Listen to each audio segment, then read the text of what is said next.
నీకేమైనా పిచ్చి పట్టిందా దేవ్? నన్ను పిలవకుండా, నాకు చెప్పకుండా విడాకుల నోటీస్ మీద సంతకం ఎందుకు పెట్టావు? నువ్వేం చేసావు నీకు అర్థమవుతుందా? నన్ను క్షమించు దోస్త్.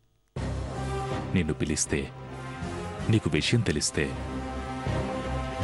విడాకుల నోటీస్ మీద సంతకం పెట్టడానికి ఒప్పుకోవు కదా. ఎందుకంటే మేమిద్దరం దూరం అవడం నీకు ఇష్టం లేదు కదా.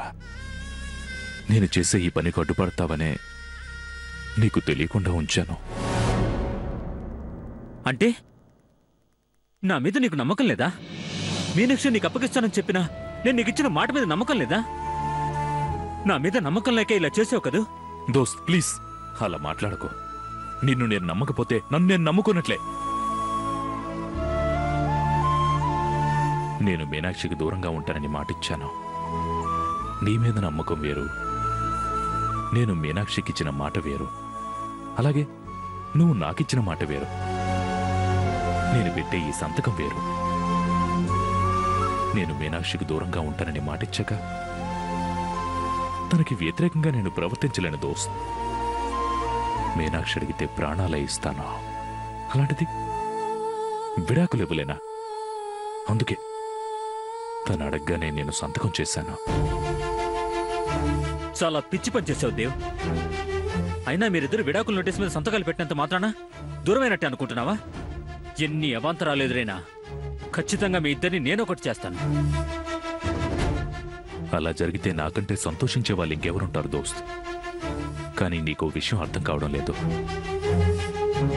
విడాకుల నోటీస్ మీద సంతకం చేసి తన చేతికిచ్చినప్పుడు తన కళ్ళల్లో ఆనందాన్ని నేను గమనించాను. విడిపోతున్నామన్న బాధ ఏ కోసానా నాకు తన దగ్గర కనిపించలేదు. అలాంటప్పుడు నేను విడాకులు ఇవ్వకుండా ఎలా ఉంటాను? దేవ్, అక్కడున్న పరిస్థితులను నువ్వు అర్థం చేసుకోలేకపోతున్నావు. నువ్వింకా మారలేదని భ్రమలో వాళ్ళున్నారు. నువ్వు మారావని తెలుసుకోవడానికి వాళ్ళకు కొంచెం సమయం పడుతుంది. వాళ్ళ విషయం ఆలోచించుకోవడానికి, నీ గురించి తెలుసుకోవడానికి నువ్వు కూడా కొంచెం సమయం ఇవ్వు. కనీసం నీ దగ్గరికి రావడానికి ఆలోచించుకునే అవకాశం కూడా జానకికి ఇవ్వకుండా మా వదిన తప్పు చేస్తుంది.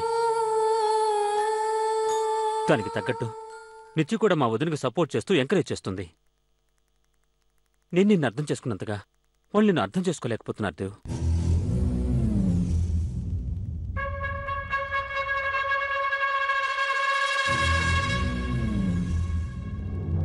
అవును దోస్త్, నువ్వు నన్ను అర్థం చేసుకున్నట్లు వాళ్ళు నన్ను అర్థం చేసుకోలేకపోతున్నారు. అదే నా దురదృష్టం. తప్పకుండా అర్థం చేసుకుంటారు దేవ్. ఆ రోజు తప్పకుండా వస్తుంది. కానీ ముందు నువ్వు ఒక పని చేయి. కొన్ని పరిస్థితుల వల్ల విడాకుల నోటీస్ మీద సంతకం పెట్టాల్సి వచ్చిందని, విడాకులు తీసుకోవడం ఇష్టం లేదని వెంటనే ఒక పిటిషన్ పెట్టు. అది కరెక్ట్ కాదు దోస్త్. న్యాయపరంగా ఏం చేయాలో అది నేను చేశాను.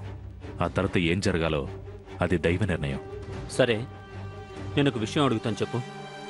మీనాక్షి లేకుండా నువ్వు ఉండగలవా?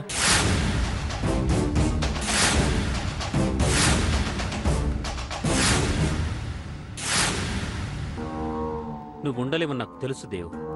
దూరంగా ఉండాలని నిర్ణయం తీసుకున్నాక కూడా ప్రతి క్షణం తన గురించి ఆలోచిస్తూ అదే ధ్యాసలో ఉంటున్నావు. దీనికి పరిష్కారం ఏంటో నాకు తెలుసు. నేను చేస్తాను.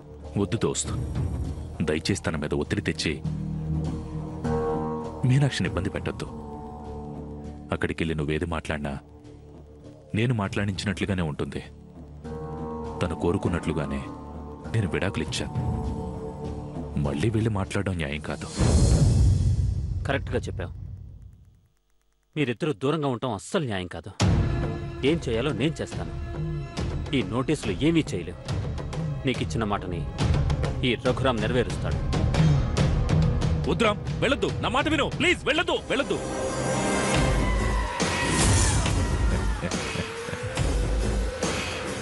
వెళ్ళురాం, వెళ్ళురాం, వెళ్ళురాం, వెళ్ళురాం, వెళ్ళురాం, వెళ్ళురాం, వెళ్ళురాం, వెళ్ళు.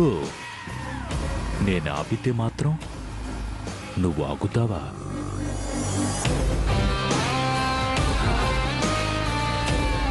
వెళ్ళురాం.